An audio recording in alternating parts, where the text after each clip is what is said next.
Podcast.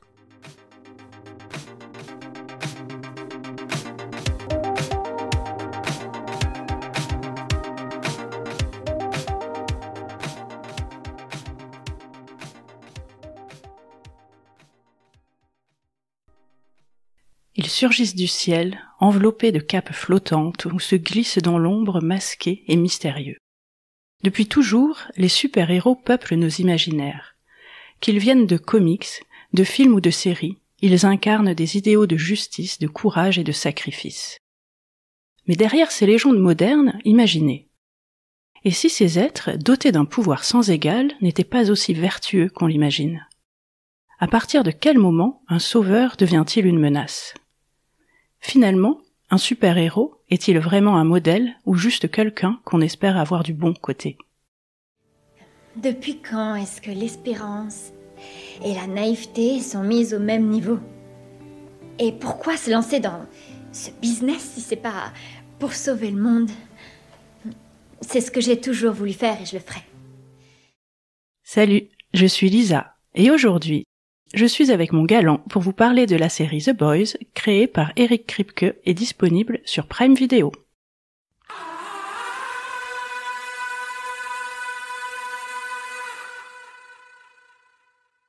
Alors The Boys, c'est une série qui est adaptée du comics de Garth Ennis et d'Eric Robertson. Le comics a été publié entre 2006 et 2012 et la série a été diffusée pour la première fois en 2019. Pourquoi, à ton avis, The Boys est une série à découvrir, même si on croit tout savoir sur les super-héros ?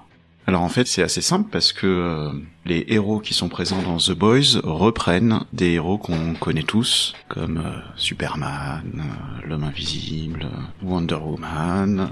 Il y a toujours cette volonté de faire correspondre les super-héros qui nous sont présentés avec ceux qu'on connaît déjà, et ils sont traités d'une façon tout à fait différente, puisque ces super-héros sont pas tout à fait ce qu'on croit, et n'ont pas la vertu que l'on attend de ces super-héros. Mais est-ce que du coup on pourrait dire qu'ils sont peut-être plus humains ? Alors j'espère que l'humanité est un peu plus vertueuse que ce qui en est montré. Est-ce que c'est ça qui fait la différence entre The Boys et les autres récits de super-héros, que justement ils ne soient pas vertueux ? Cette approche anti-héros de cet univers, c'est pas la première fois que ça a été abordé dans les comics américains. La première fois qu'un comics a traité de cette part humaine des héros, c'est The Watchmen d'Alan Moore, où on suit un groupe de super-héros à la retraite, qui ont un petit peu mal tourné, faut le dire, et qui enquêtent sur le meurtre de l'un d'eux. Ensuite, un peu plus tard, un arc de Superman a traité cette thématique-là, notamment, il est accusé d'attirer les super-vilains à Metropolis et de détruire la ville à chaque fois qu'il combat un super-vilain. Et puis très récemment, Robert Kirkman, l'auteur de The Walking Dead, a publié une série de comics qui est maintenant terminée, qui s'appelle Invincible, qui décrit un adolescent qui découvre ses pouvoirs et qui a du mal à gérer son adolescence et l'apparition de ses super-pouvoirs en même temps. Et ensuite arrive The Boys. Alors The Boys, c'est antérieur à Invincible. Ça arrive dans une mouvance de la comics américaine où on essaye de trashifier un peu le récit, ce qui visiblement plaît beaucoup aux Américains à cette époque-là, on est en 2006. Dans une Amérique qui est assez puritaine finalement, on s'aperçoit que ce genre de comics hyper trash, où il y a beaucoup de sexe, faut le dire, et dans la série c'est beaucoup moins apparent, mais dans la comics, ils baisent un peu toutes les pages. C'est cette dichotomie entre cette Amérique puritaine et ce qui est montré dans les comics. Il y en a quelques-unes comme ça, qui font montrer une autre vision de l'Amérique. Alors moi j'ai pas lu les comics, j'ai vu que la série. Du coup, la série, elle est plus accessible, peut-être ? La série est plus accessible parce qu'il y a moins de héros, déjà. Je trouve que le scénario est un tout petit peu moins fouillé, le scénario principal. En revanche, les personnages sont mieux campés et sont un tout petit peu plus profonds. C'est vrai que dans la comics, il y a tellement de personnages qu'ils sont un peu survolés. C'est un peu plus fouillé dans la série et c'est quand même beaucoup moins trash, puisqu'en fait, sur un dessin, on peut virtuellement faire ce qu'on veut, contrairement à quelque chose de filmé. Ça reste quand même une série pour adultes, Quand vous lancez le premier épisode, il y a tout un tas d'avertissements. Il y en a sur tout l'écran. Et il y en a sur tout l'écran, voilà. Ça reste une série vraiment pour adultes, mais quand même édulcoré par rapport à la BD.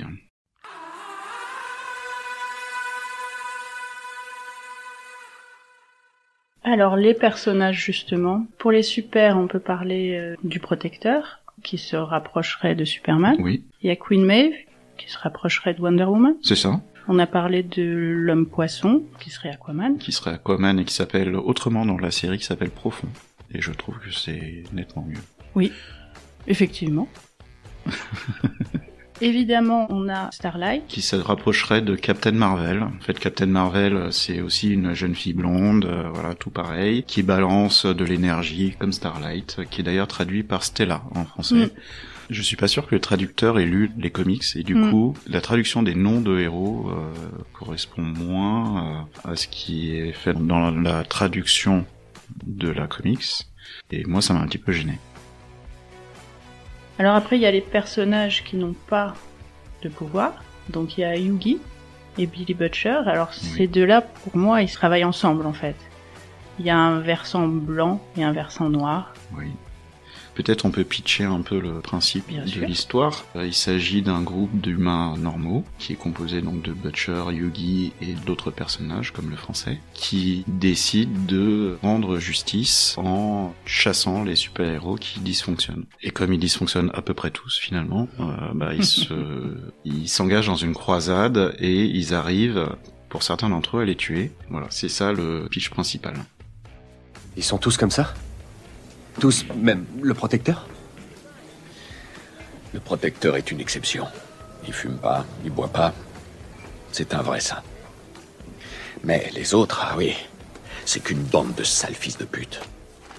Et donc Butcher, pour moi, il ressemble un peu à The Punisher, c'est-à-dire qu'effectivement, il a pas de pouvoirs spéciaux. Il a une méthode assez expéditive pour régler ses comptes, qui est à coup de dynamite, de flingue.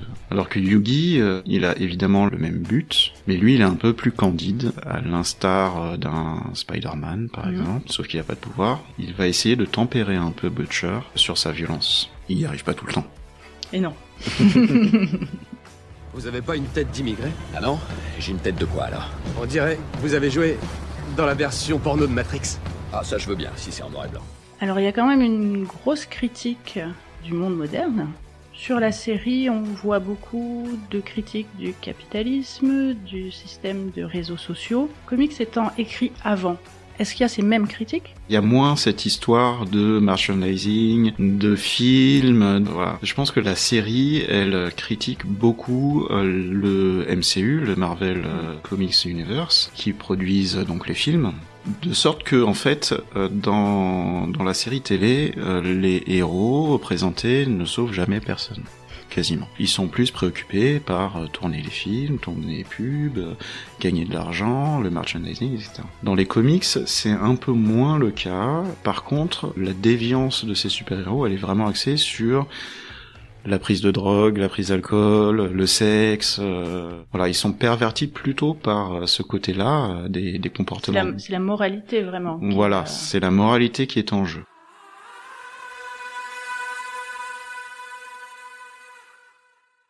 Alors, c'est quand même une série qui est assez drôle. C'est de l'humour noir, bien sûr. Oui. Trash. Mais ça pousse à réfléchir un peu sur notre société. Hein. Moi, j'ai trouvé le regard sur les super-héros très frais. Justement, parce que ils sont pas tout jolis. Ils sont parfois mal maquillés, mal coiffés. Peut-être c'est en ça aussi que ça les rend plus humains. Même s'ils sont horribles, en fait. Ça les fait rire. Ils trouvent ça drôle. Putain, ça les fait rire.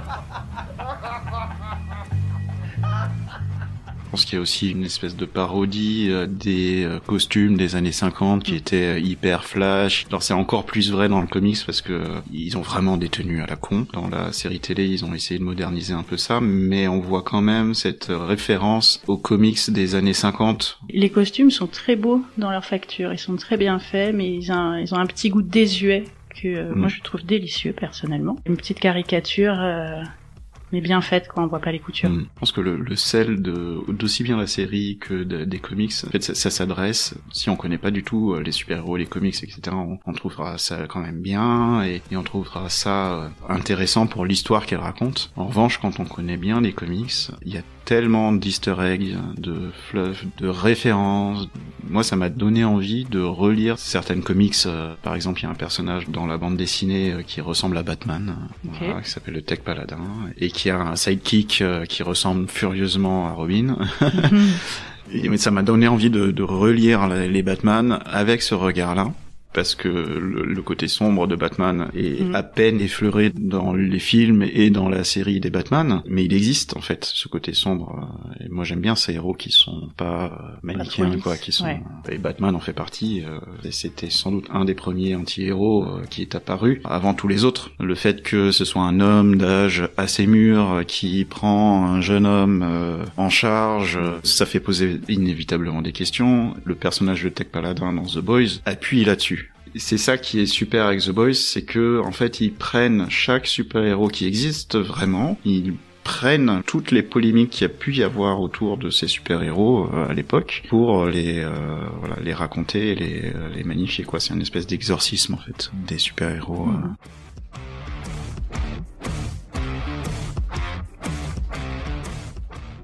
Voilà, vous en savez maintenant un petit peu plus sur la série The Boys et le comics. J'aurais peut-être envie de voir l'un et lire l'autre, pourquoi pas. Alors je précise pour ceux qui veulent faire les deux, c'est que très rapidement les histoires divergent. Le pitch principal est le même, les histoires secondaires sont divergentes et donc du coup on ne s'ennuie pas. On n'a pas l'impression d'avoir deux fois la même histoire. Alors et vous, si vous aviez le choix, quel super pouvoir voudriez-vous ? Venez me le raconter sur le Discord de Podcut. The Boys, c'est bon. Mangez-en. Watchlist est un podcast du label Podcut. Retrouvez-nous un lundi sur 2 pour un nouvel épisode. Vous pouvez venir discuter avec nous sur Instagram ou sur le Discord du label. Pour nous soutenir, mettez-nous 5 étoiles, parlez de nous autour de vous et partagez nos épisodes. Et nous avons également un Patreon. Et si vous voulez, à votre tour, faire une reco, envoyez-nous un message, n'hésitez surtout pas. Tous les liens sont dans la description de l'épisode. Merci à tous et bonne semaine!